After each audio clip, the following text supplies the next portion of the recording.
Gusto ko lang bigyan kayo ng update dito sa sitwasyon ni Senator Rodante Marcoleta. Kasi hanggang ngayon, nasa hospital arrest pa pala ito. At ginagawa lahat para hindi siya mailagay sa common na kulungan. Ha? Baka takot siya. Malagay siya roommate ni Jinggoy Estrada. Ha? Baka baka magka-in love silang dalawa, ni Jinggoy, baka papayat bigla si Marcoleta sa loob ng kulungan, Pero okay naman, bagay naman sa kanya kung pumayat siya. Kaya lang baka mabugbog siya ni Jinggoy kasi siya yung nagsabi, safe ka na. Yung pala hindi pala safe si Jinggoy. Mas lalong nakulong si Jinggoy after sinabi ni Marcoleta na safe na siya during the Blue Ribbon Committee hearing. So, ang daming gimmick. Ang daming gimmick ni Marcoleta since naaresto siya. Nagreklamo na siya na meron siyang heart condition, meron siya heart palpitation. Nagreklamo na siya na meron daw yung parang degenerative. Yung bones niya, ganyan naman kung tumatanda, syempre.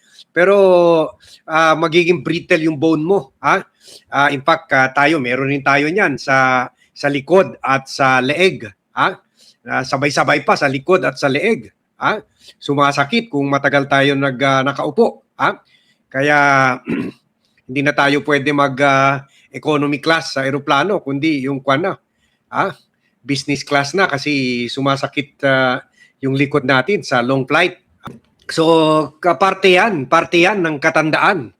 Pero itong si Marcoleta, ginagamit niya yan. Ginagamit niya yan as an excuse, para hindi siya malagay sa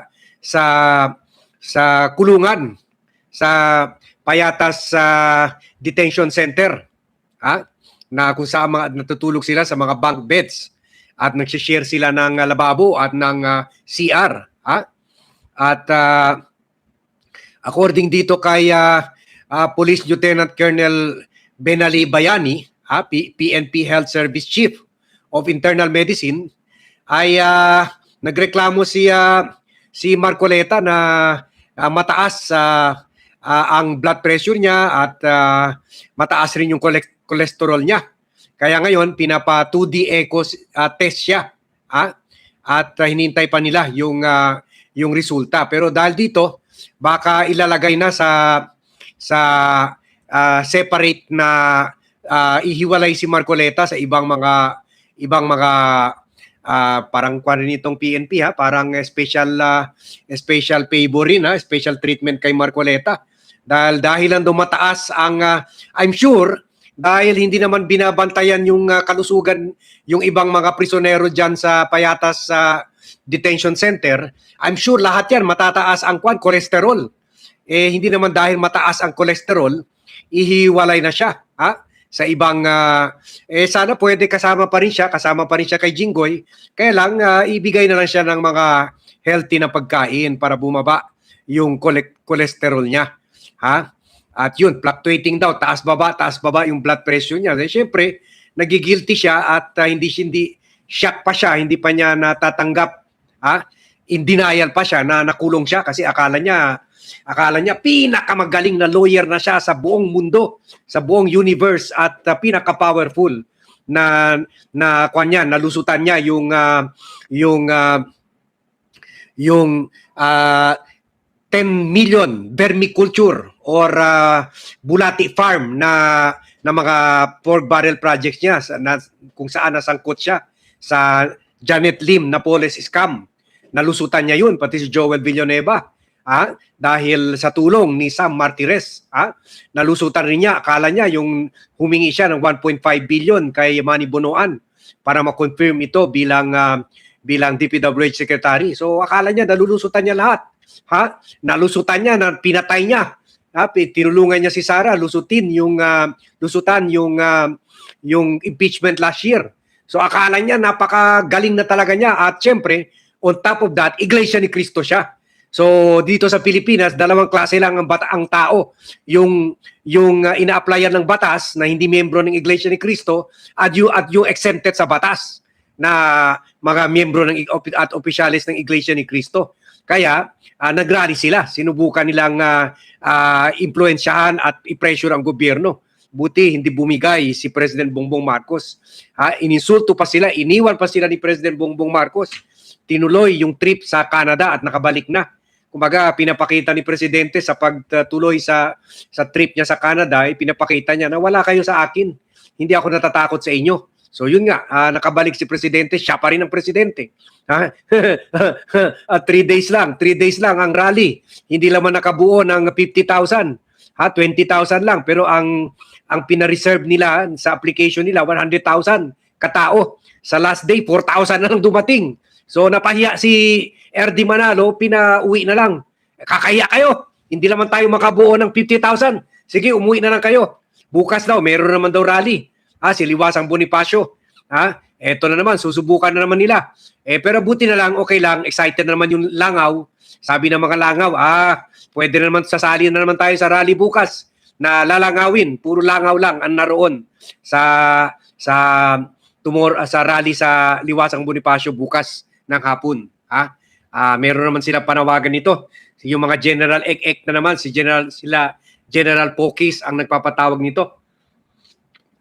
Ito na naman, kwan na naman na non-sectarian, kumbaga any religion. Pero problema, masyado kayo naging kalyado ng Iglesia ni Cristo na iniinsulto lahat ng reliyon.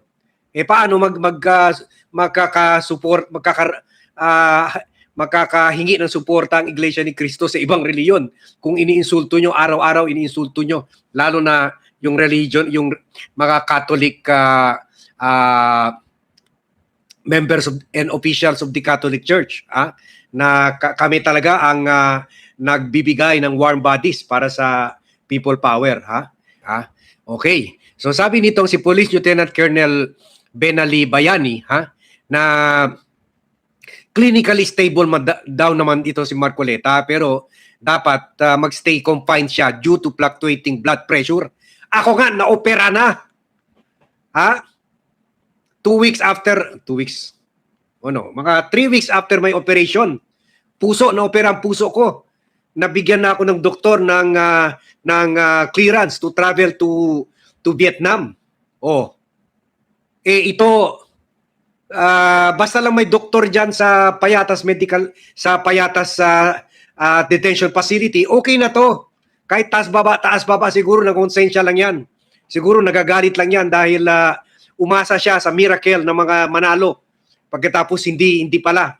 Akala niya i-rescue siya ni KRD na nakapakpak at nakakwan, may ilaw, may halo, nakapatpak parang anghel. Kasi anghel daw si KRD. So disappointed rin siya na pinaniwalaan pa naman niya yung miraculous divine power ni KRD, and mali ang akala niya na kwan ito. Anghel ito.